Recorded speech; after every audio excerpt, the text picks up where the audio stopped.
Hey, world, what up? I want to cover more about here with the Dallas Mavericks, a team we haven't really covered too much within this season on this channel.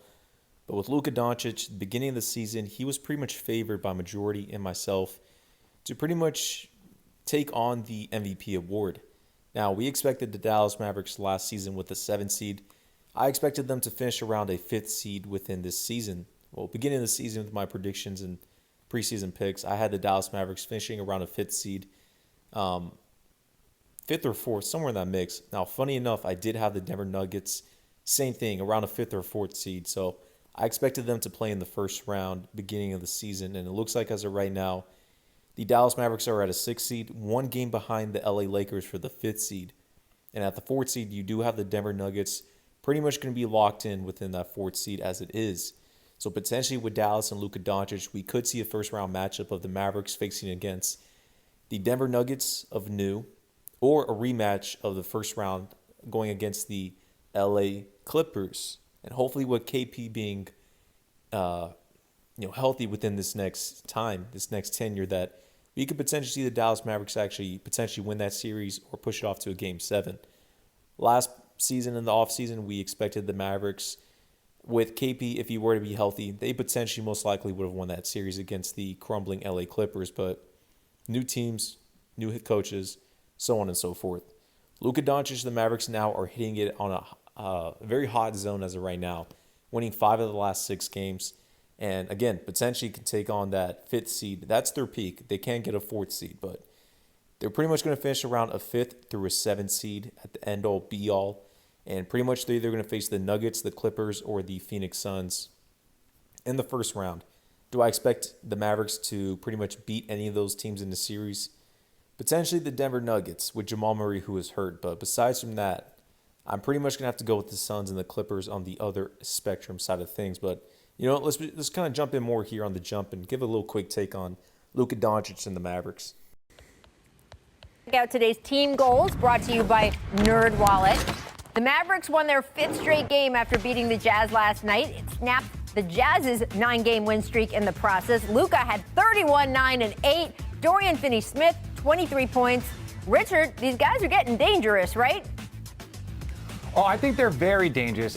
But now this is the issue with, like, when you're talking about the postseason. Yep. Right? Like, right now, the Mavericks would have to go against the Clippers. And to me, yeah, Suns just at the moment. The Suns. Excuse me. I'm sorry, the Mavericks. It's the glare. The Mavericks would have to go against the Suns. Excuse me. Now, my only issue with the Mavericks is that if you haven't played great basketball consistently, once you get to the postseason, then you have to play very, very good basketball consistently. So, are they dangerous? Yes, but are they a force? Not quite yet.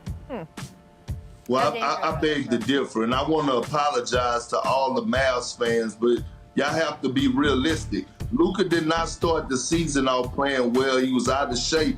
But now he's playing like the Luka that we thought he was going to be, an MVP-type player, and he's unguardable. What he's been doing these past couple of weeks, putting up big numbers on the road, going to beat a Boston Celtics team that has supposedly, quote-unquote, elite defenders, and he tore them up in the Garden. Going back to just traveling on the road on a 5-game winning streak and getting this huge win last night against a red-hot Utah Jazz team that plays exceptionally well on the defensive end without Porzingis. And they have one key guy to me, one key guy that don't get enough recognition, and that's Brunson. Brunson is a force. He has ice in his veins. He's not afraid of the big moment. He could play with or without Luka. He could play with or without the basketball. He's feisty on the defensive end. He plays with a chip on his shoulder. And I know everyone was talking about, including myself, how they was going to miss Seth Curry. But I think they got rid of Seth Curry to let Jalen Brunson go out there and be who he is right now. No, Brunson and Curry, they worked well last season. Curry should have stayed on the team. I did not like the trade for Josh Richardson, but they wanted some size, and it is what it is on that end. The Mavericks, good thing, they're actually back in the playoff race. As beginning of the season, they were atrocious with around 11th, 12th, and 13th seed in that range. Somewhere where the Denver Nuggets were in that mix, but Luka's back to an MVP he's currently back to an MVP type player, and that's good momentum for the Mavericks heading into the NBA playoffs. I still expect the Dallas Mavericks to lose in the first round. I think a series could go 6 to 7 games. You got to respect Luka in the mix. They did have an electric playoff series last season, 6 games with the Clippers. And that's with KP being suspended, let alone injured 2 games. So the Dallas Mavericks are in a good momentum as it is.